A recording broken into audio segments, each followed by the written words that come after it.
When you know your audience knows.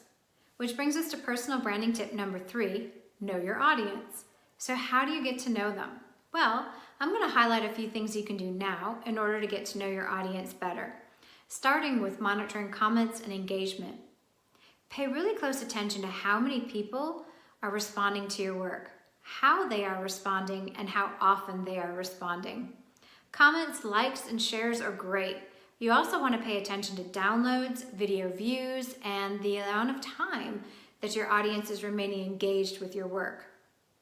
Setting up these metrics is going to help you to establish patterns over a period of time.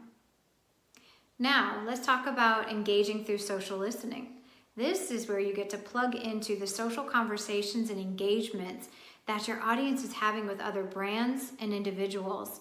This will identify different areas of interest and potentially trending topics that you can tap into for your own content. Next, let's talk about conducting surveys and polls. This is a great way to get to know your audience because it allows you to interact with them and ask them a question direct. And last, experiment with your content.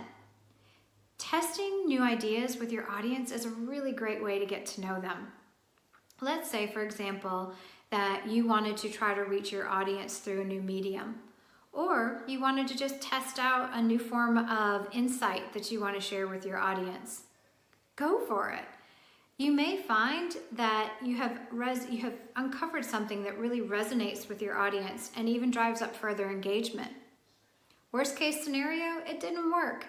So we just don't invest our resources in those activities in the future. No worries. Investing the time and the energy to get to know your audience is well worth it.